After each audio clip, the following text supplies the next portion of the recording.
Hey everyone, it's Rhonda here from Nelson's Soapery. Today I thought I would actually show you exactly how I do my candles. So in front of you, you can see, of course, all the candles that I've been making at the moment. But lots of people do ask me about my process and how my tops are quite smooth. So sometimes, you know, look, you just have a bad day and they're not smooth, but generally they are quite good. So if you can see this one, this is like a licorice one. So it is quite good, you know. Sometimes the camera makes it look bad, but honestly it's very smooth, if you can see that. And then this one does have a biodegradable glitter in it just to give it a little bit of a flick. But you know, you do need to test those. So because glitter can actually clog up the wicks. And then of course they won't burn properly. So anyway, I thought I would show you the process today. I'll go through my temperatures, how I pour it, how I melt it, and so on. As time's gone along, I've really changed my processes quite a lot. But today I thought we'll go through everything, and I really hope I can help you get some beautiful candles and make them nice and smooth, because a part of having a bath and body business is most people that have this kind of business also do candles. To be really honest with you, the last probably 4 months, candles, I've been selling about 80% of my revenue is candles. So I never thought I would sell so many, but the last 2 months I've probably sold about 250 of these large, extra large ones that you can see here through my farmers markets, or as we call it in Australia, craft markets. So anyway, let's go and we'll I'll show you exactly what I'm going to do from the start and so on. Let's go. All right, we're back everyone. So I'm actually in my studio at the moment, and this is where all of my fragrance oils are. If you can see them, there's so many. So what I do to start with is I just start, you know, sort of thinking, what kind of candle am I going to make? And then from there, obviously I need to find you know, the particular fragrance that I'm going to be using. So for here, we'll just choose the fragrance, and then of course you need to go back to the supplier's website or on your bottles to see you know, exactly how much fragrance you can use. So if we go close to one of these, you'll be able to see the fragrance load on it. So it's saying here, you know, 6 to 10% is what you should be using in your candle. So don't go over the top. I mean, I have sometimes gone extra over what it says, and honestly what it will do is it will bring the oil to the top of the candle and make it look ugly. So try and stay within that. When I use my wax, I usually only use about 9% fragrance load, and the wax that I actually use is the golden wax, which is 464. I know it has a bit of a reputation of not being so perfect, and I've had a few duds, believe me, like everyone does, but generally I really like it. I did try out a new wax after that and I actually didn't like it, so I definitely went back to the 464. So once you get your processes all up, then you'll feel really good about what you're doing, and you'll go, yep, that's the wax for me. So it's really practice, practice, practice, and obviously testing. So and also I use quite a few different companies for all of the products that I'm using. So sorry, the scents. So as you can see here, you know, I do use quite a few Aussie candles. I also do use Pure Candle Supplies as well. They're a new company on the market, but they've got some really beautiful ones as well.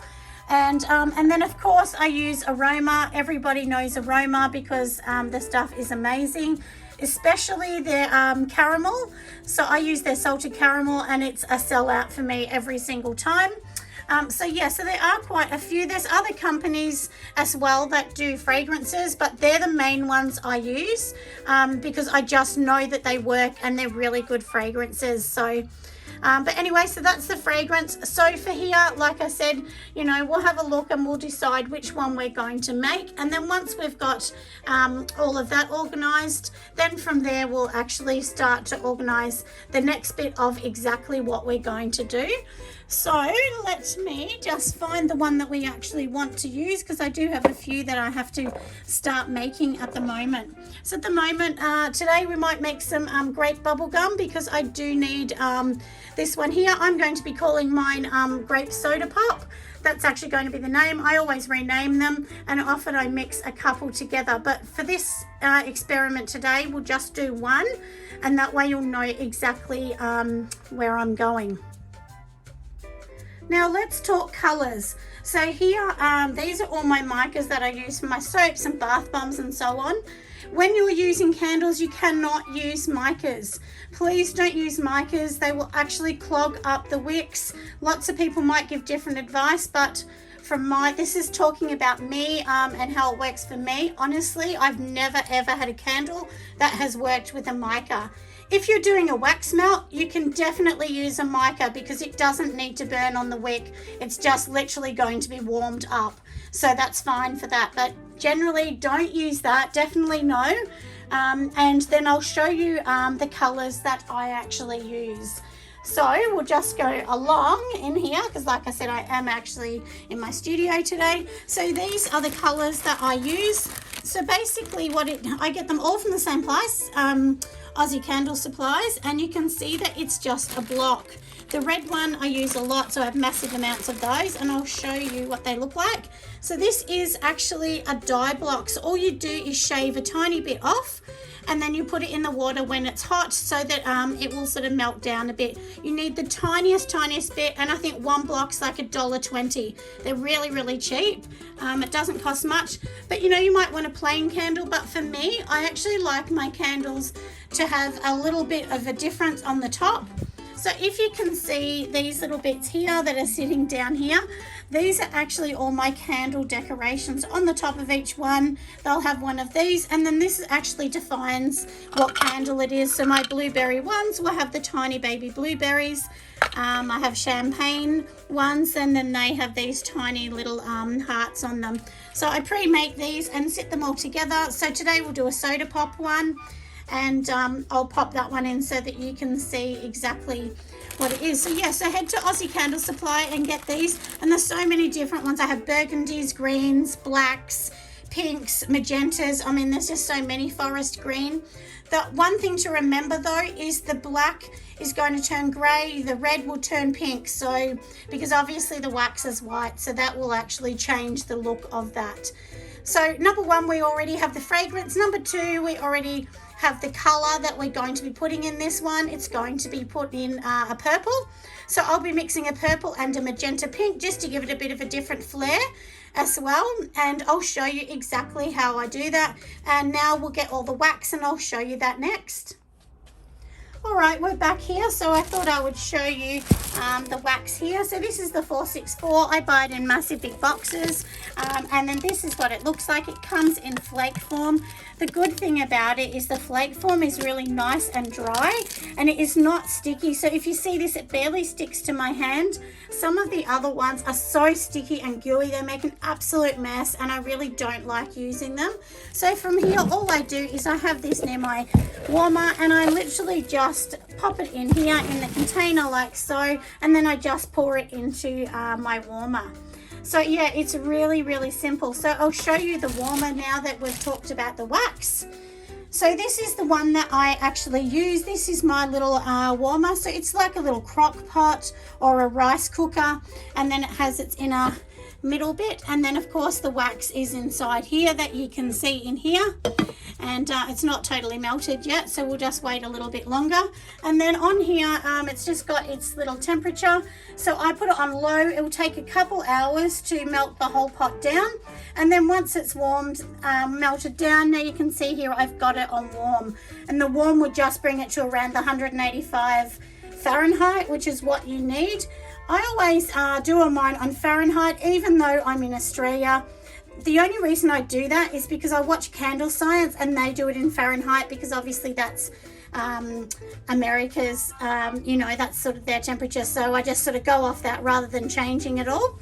But once that is warm, then we'll pour it all into my my other little pot that I've got, so it's nice and easy. So I just get the jug here and I just pour it from that jug straight into it, or if I want to do a big batch, I'll lift the whole lot up and pop it into that.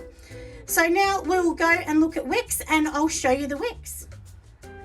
All right, we're back everyone. So here is the wicks. I do have a few cotton wicks. They're usually ones I make for my daughters, but for my customers, we only use these wooden wicks. The ones we actually use are called Pro Wicks, and this is what they look like. They're a beautiful wooden wick, and they come with the little clips as well, so you can quite easily put them in.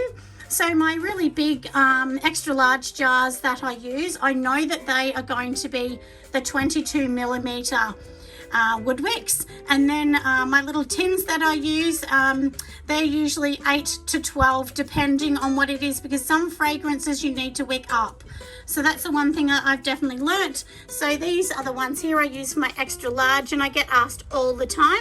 So when you actually get the wood wicks, I'll show you what they actually look like. So this is the company I'm using, Pro Wicks, although I'm silly, I know I've got it upside down. So that's exactly what they look like, and they come in a box. I buy them in 100 lots, and obviously I have quite a few because there's different container sizes. And then of course, like I said before, we're going to be doing different containers. And then these are my containers. I'm running low. I do have a few more boxes to undo. And then these are the extra large ones, and I get these from Pure Candle Supplies. So that's exactly what these ones look like. And then I do have the metal drums for my men's candles, although most of my women actually really like those ones. So yeah, and then I do a small tin, and I buy the tins in I think it's about 300 per box, and I usually buy a box of those, and I get those from Aussie Candles. But I will leave down all the links for you below so that you know exactly where I'm getting everything from. And from now, what we're going to do is we'll organise everything, and we'll come back to obviously the counter bench, and then we'll start making them, and I'll show you my process. All right, so this is the process now. So I'm going to here, I've obviously popped on my jug, and I pour everything into this jug. And then here I have the mode on the bottom. So obviously I'm going to be changing that to grams because I do everything in grams. And then when we're finished, these are what we are going to be using. So these are my little wax ones that I put on the top. So I do quite a few of them. I actually make them quite different and unique by putting something on the top of my candles, like I said before. It's just something that I like to do, and my customers seem to really like it.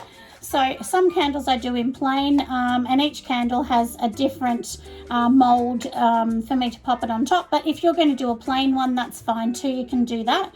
So all you're going to do is literally just skip one of the processes that I'm doing here. You just won't add colour if that's what you want to do. So from here, I already know, so when your wax is in the burner, you just need to, use your digital thermometer, or you can use your plain one. This is the one that I choose to use. I actually got this from a cake shop, so you can get them from anywhere. I think it was like $20 or something from a cake shop. So they're quite a good price. And then all you're going to be doing is literally just holding the button down and seeing what the temperature is on there. So it's really nice and easy. And yeah, so for starters, like I said, I'll organise the wax and I'll pour the wax in, and then we'll organise the colours and so on.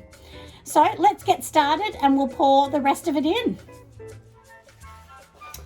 Alright, so before I start anything, I've just got a little bit of isopropyl in here, and I'm just going to be spraying some paper towel. And then all I do is wipe out each container. So we'll move this aside just for a moment. And we'll move those. We know they're the colours we're going to use. So then we're going to just clean out these new containers that we've got here. And do some testing on the wicks that you're going to be using. But for my particular wicks that I'm going to be using, this is how I actually do mine, if you can see that. So this is the 22 centimetre at the bottom, and then, 22 millimetre, and then the top one here, this is 6 millimetres, which is the little booster that I'm putting on the top. And then, of course, I'm popping it in the wick. So all we need to do is organise all of these. So I've already got 2 of these done.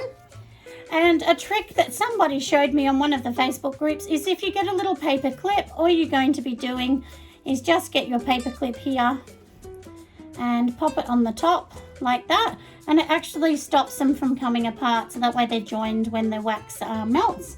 So we'll be doing that to all of these, and then I will actually do one more because I need 3 for these jars that I have in front of me. And so when you get the wicks, they will actually come with a clip, and they'll also come with a wood wick as well. They're about $22 a box in Australia. That's what I'm paying for 100. So, you know, 22, 25 cents each, something like that. You've got to add in your freight, obviously, because that's a part of what we pay. And then because these are all done now, we'll just get the wick stickers, or you can use glue. I personally just use the wick stickers. It works for me. I've never had an issue with it at all. And then we'll stick them down, and then we'll organise the wax. So I'll just go over and organise the little wick stickers. It won't be a moment.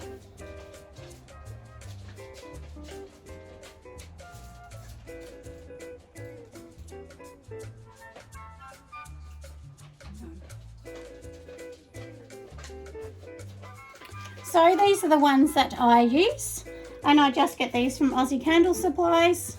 All you're going to do is stick one on the top, peel that bit off. And luckily for me, these jars, if you can see, have like a little circle in the middle, and that circle helps you to kind of see the middle. And the good thing with wood wicks is you don't need a tool to hold them in place, because they're nice and firm, because they're obviously wood. So that's the one thing I really do like about them. It drives me crazy, the ones with the cotton wick. And it's just something I've decided to just continue making them the way I have with the wood wicks, because I just really prefer that look. So anyway, I'll bring you back in just a second, and we'll add all the wax in. Before we add the wax in, I've just better do this last one. So this is all I'm doing. You've got the 2 pieces. I just sit it at the bottom like this. And then from here, I just get, you know, the little clip. I'm sorry, it's a bit hard to show on here.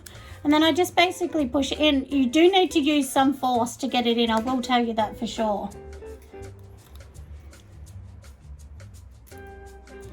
So let me just pop it all in. And then that's it, and we'll just pop it into the jar. All right, let's add in the wax. So I'm just going to pop on my scale. We'll tear it out so there's nothing in it, and we're going to be doing it in grams. So I'm just going to grab the melted wax. I know it's at the right temperature.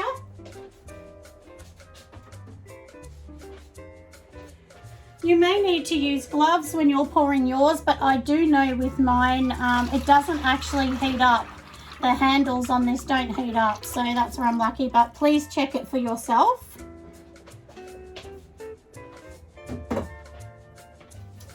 And from here, I've got it all in here. I know it says 1666, so that's, you know, the amount of wax I have in here. I need to make quite a few of these, so that's fine for that. And then I'll do a few little testers. I do little baby ones like this, and then these are my, like, you know, little wax melts in a tester that I give to people as well.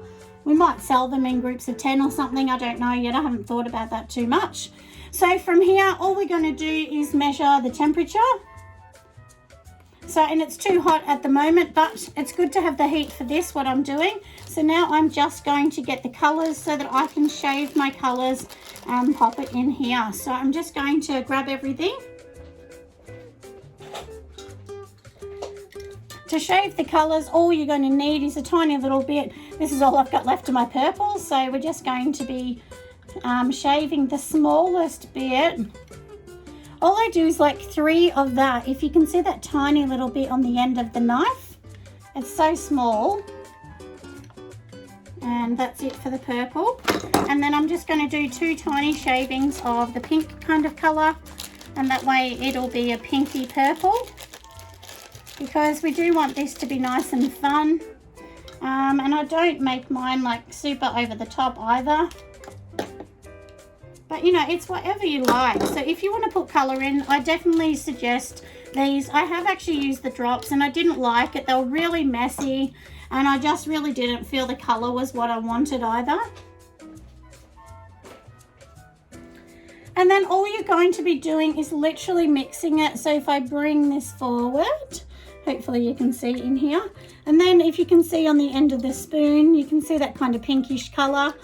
If you want to know what it's going to look like, just drop a few little drops of this onto like a paper towel, and that way you'll know.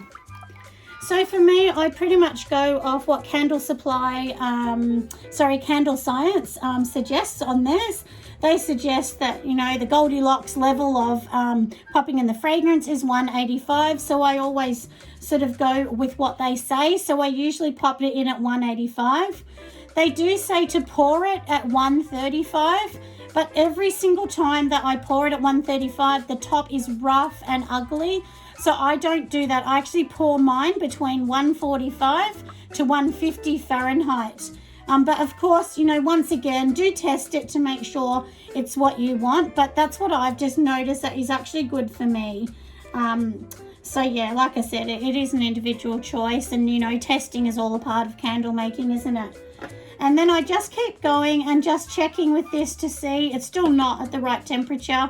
It's a little bit hot. So if you watch it in your warmer, just watch that it doesn't get over 185. It actually says it's 198. So, but that's okay to be a little bit hotter. It doesn't really matter really. As long as you make sure the temperature goes down before you put the fragrance in. If I put the fragrance in now, it would start to burn some of it off. So that's why I'm not going to do it now. And generally, I stick to about a 9% fragrance load. Some of them are really strong and you can use 8%. If I use aroma and they have like a salted caramel that I do, I work it at 8% because that is really strong. But for what I'm doing for this soda pop one, I know it's not going to be super duper over the top. So we'll do that at 9%. So I'll keep stirring this and I'll bring you back in a moment when I'm up to the next step and we're ready to pop the fragrance in. All right, so we're almost ready to add the fragrance. I thought before that I would actually show you what I do. These are what my candles look like. So this is actually one of my lavender ones. And of course it has the little embeds that I was talking about making before and just a little bit of glitter on top. And then this is a really light lavender sort of color. So every one that I make is different. It has different shapes on it, but that just makes me a little bit more unique from other people on the market. And I have actually been having lots of people say that's why they buy from me, because they really like it and that's different. And these beautiful jars with the rounded bottom, that's just so classic. And then of course I have the black lids, and then mine are just sit like that when people buy them. I am actually going to be getting a medium size soon, but for now I actually don't have any mediums, but generally most of my customers seem to want the larger ones, which is good too. So we're up to 189. We do, you know, and remember I'm talking about Fahrenheit as well in this. I'm not quite sure what the conversion is for it, but I will actually put the conversion down the bottom. I'll look that up before I pop this video up for you all to watch. And I just, you know, generally just gently keep mixing. You know, lots of people ask me what are the tips and tricks. So if I can tell you a few tricks, number one, temperature is really important. Number two, definitely your process and making sure that you're documenting. I have a book to the side and everything is documented, from, you know, the stirring to the colors I've added in to the fragrance load, like everything. I just add absolutely everything into it. And yeah, so that's the main bit. And then of course the temperature of the room. If the room was freezing cold, it would be different to if the room was warm. So I try and keep this at a medium kind of temperature, you know, like sort of room temperature. So I'm in Australia and it does get warm here. So this is the afternoon. So I try and always make my candles in the afternoon when it's cooled down a little bit and not as crazy. And also I try and make sure pets and children and everything are out of the way so I don't make any mistakes. So if you're a mum at home or a dad at home making them, I suggest wait till the kids are in bed and then just spend some time documenting everything and having some tests on your candles. And you can also buy the small little fragrance jars too, you know, like just 100 grams or less, or 100 mils I think it is, or less.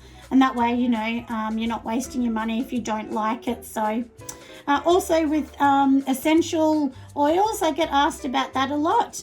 The essential oils, they burn off really fast in candles. So I don't use essential oils at all in my candles. When I first started, I did, because I didn't understand that. But after doing lots of testing, you'll realize really fast that it's just not going to work.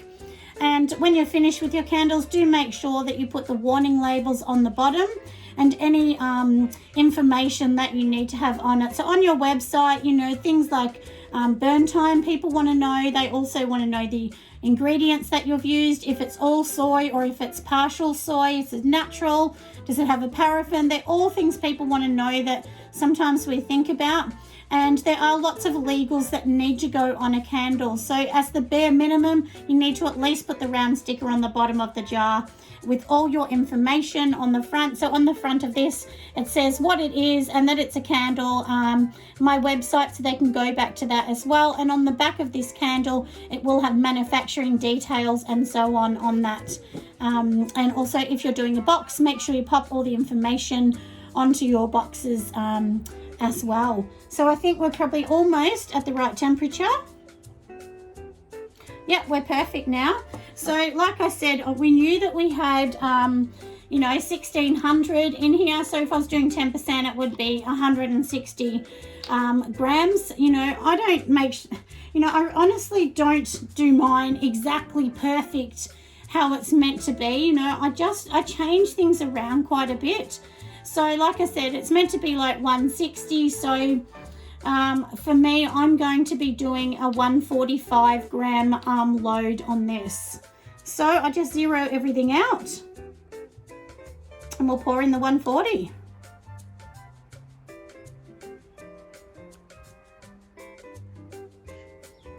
And make sure you don't go over, make sure it is right. You do need to do all of this information really right, because somebody is burning it and you are liable if something goes wrong because you are manufacturing these candles for people. So I know that it's all right, and oh my goodness, it smells delicious. You can also wear a face mask as well to stop vapors, because there are lots of vapors from making candles as well. Obviously I'm not wearing one at the moment because I'm talking on here. So when you mix it really slowly. If you do this vigorously, it will cause all air bubbles and sinkholes into your candles. That's the main thing that it can do. So you just slowly mix, and what you're doing is you're just mixing and you're getting that soy wax to grab hold of this fragrance, and then it will smell gorgeous for when you're going to burn it at a later date. So we'll just keep doing this, like I said, for about 3 minutes, and then I'll bring you back because you don't want to watch me just stand here and mix this all up. And then from there, I'll show you how I'm going to pour mine and my next process from there.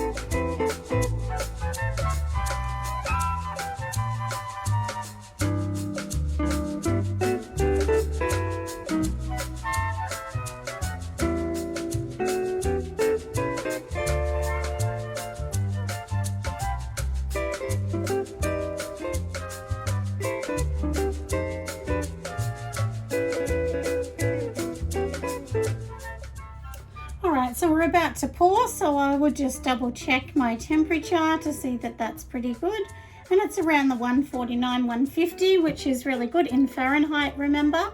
So all I'm going to be doing now is pouring 2, and then I will actually do the other 2 in just a moment. So, and this is a big jar, so you just give it a quick stir, which I've already done.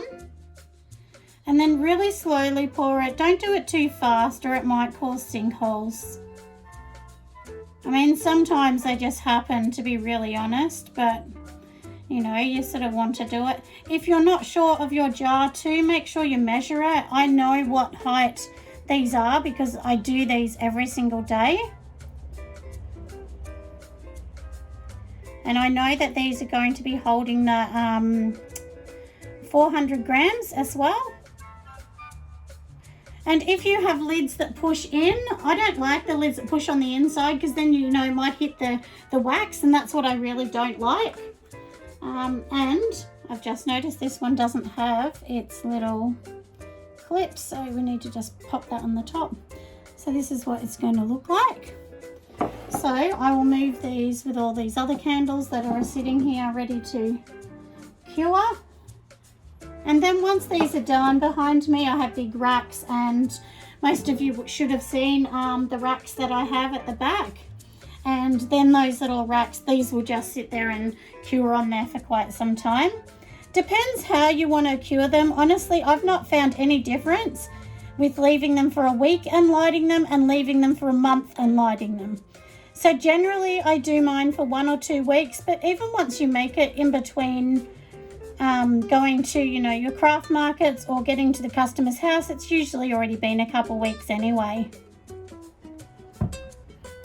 So we will pop these here, and do make sure you test them. Any particular fragrances that are new that you're not sure of, you do need to test as well.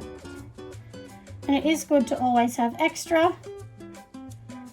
I always make a tiny bit extra, and if I've got extra, it doesn't matter. I usually make just a little half candle for my daughters, and they get to enjoy the extras. They have, one of my daughters, Pearl, has about 5 in her room, so she has lots.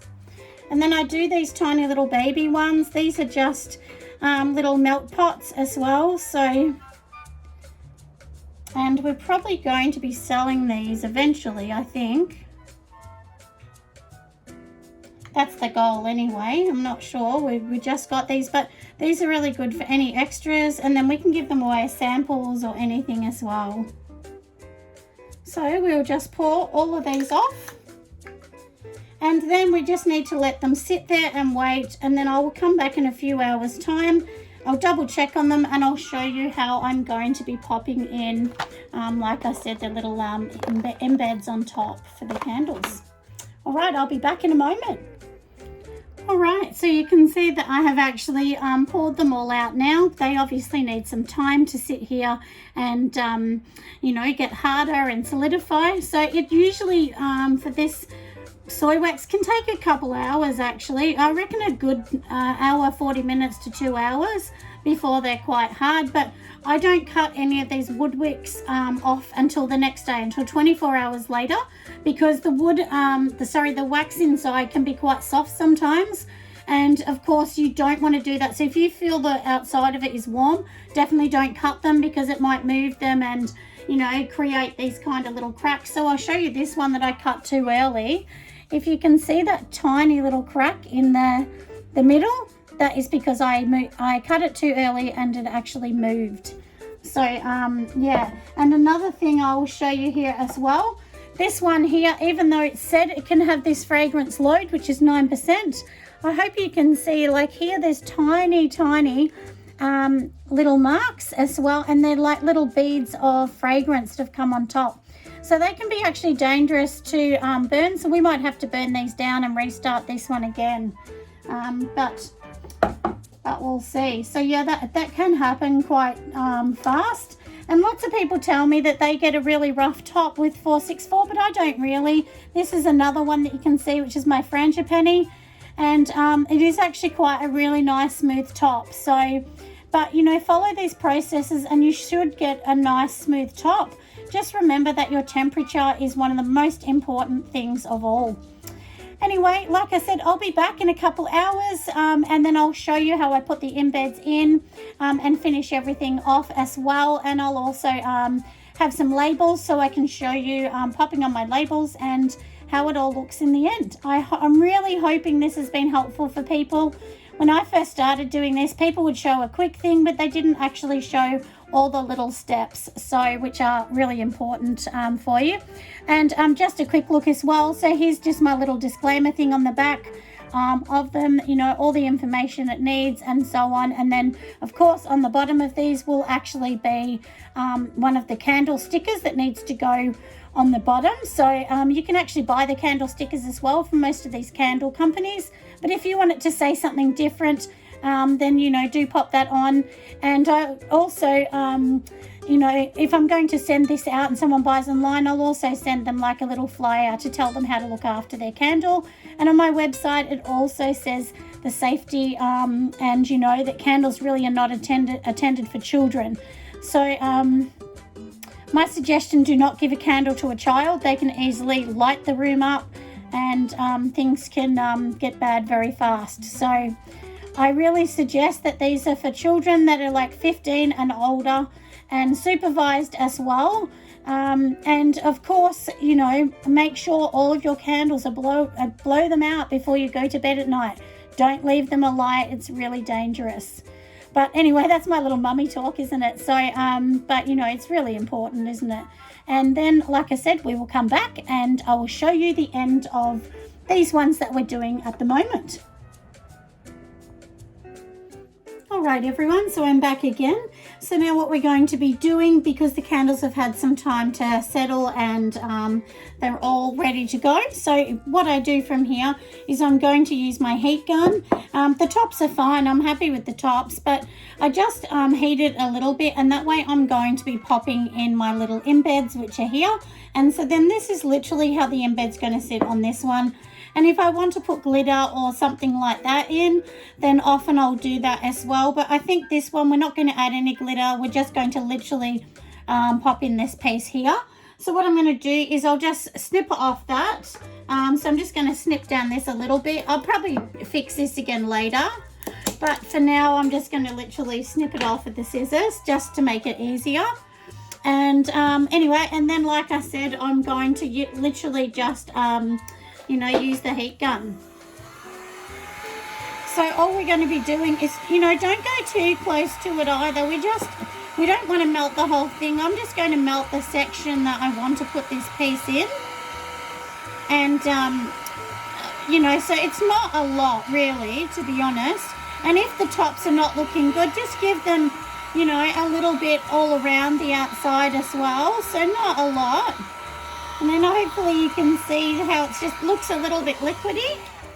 That's all I'm going to be doing. And then of course you can see this is the rough kind of side, and then this is the neat side. So we want the neat side to sit up.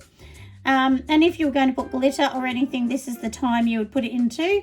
I just give it a little press and you can see how cute it is there. It just sits in really perfect. I won't put it on too much of an angle because obviously it will go a bit funny. These are my little ones, so all I'm going to do with these is just put literally the lids on and a little bit of a title. So I've also made, I'm just going to pop this down. It is the evening, so my lights will go on and off as well. And then what I do for my sheets, these are the ones that I printed. If you can see, these are called crystal clear sheets. So basically you just cut them down.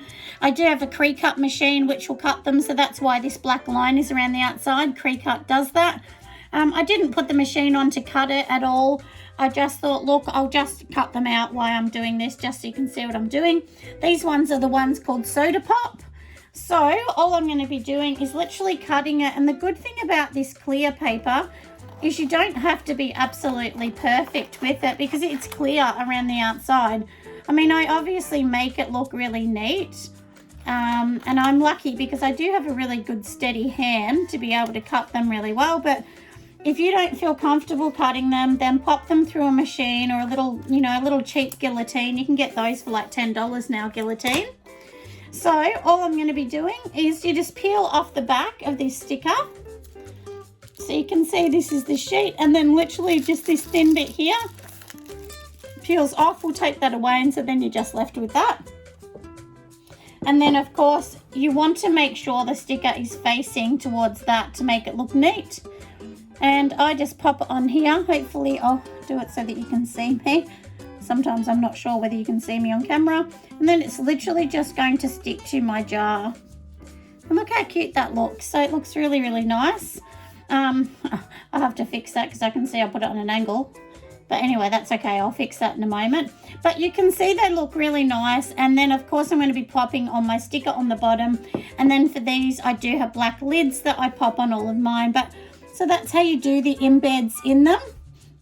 And for anyone that's never seen an embed done on a candle, you literally just buy these little silicone molds. These ones can be used for soap. They can be used, obviously, for candles, for cake making.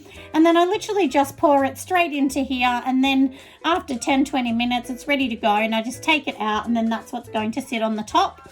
I will actually be using this particular mold because I'm going to be doing a fairy-inspired candle. And, you know, obviously you need to have really tiny baby ones like that if you're going to be putting them onto, you know, like a really tiny tin or something like that. You can also put little hundreds and thousands or, you know, crystalline sugar on them, but only a few little sprinkles on it as well. There's a few things you can do. If you're going to put botanicals on the top, you can do that. Just make sure you don't pile on heaps because it is dangerous. They can catch on fire. So only a small amount is all you can do. And I will show you, these are my little tin ones. So then you can also do something like this, which is frosting, but I can do that for another video. You can make like Christmas pudding type ones and stuff like that. And they actually look really cute and fun. But these ones are my little berry delights, but I haven't finished those. So they're actually not on the website at the moment, I don't think. And then I will show you, this is another tin that is finished, and then, you know, little Australian symbol on that as well. So yeah, so it just depends on what you like actually, doesn't it? But yeah, so that's it. So I really hope you've enjoyed my video. I won't do it all on camera, but I do have the lids for these. And then these tiny little circle ones are going to be sitting on top of the lid so that people know what they are. And when they're finished, it'll be like this with a little lid on, and then of course the symbol on the top of the lid, which will look really cute. But yeah, so if you like what I'm doing and you know you love my videos, I get lots of comments now, and I'll always answer you back. I promise I'll definitely do that. It's always me, it's not somebody else. So if you have a question or any suggestions for videos, we're definitely happy to do it. I will be bringing out a few videos. I've had a few suggestions by people, and I'll definitely be bringing those videos so everyone can see what I'm up to. But I try and do the videos when I'm actually making, you know, products to sell, obviously, as well, because all of these products you see I do sell. Every now and then I'll do one that might just be for my daughter or something. There's a couple that I do for my daughters. But yeah, so if you like my video, give us a thumbs up. That, you know, it's always really helpful. If you haven't subscribed, please do if you'd like to. We have some really good content on our channel, and we'll be learning and growing as we go along, and we really hope we can help you in your own businesses if you are soap or candle makers. You know, so I hope this has helped somewhat. Anyway, have an amazing day, and make sure you're nice to somebody new tomorrow. See you next time. Bye for now.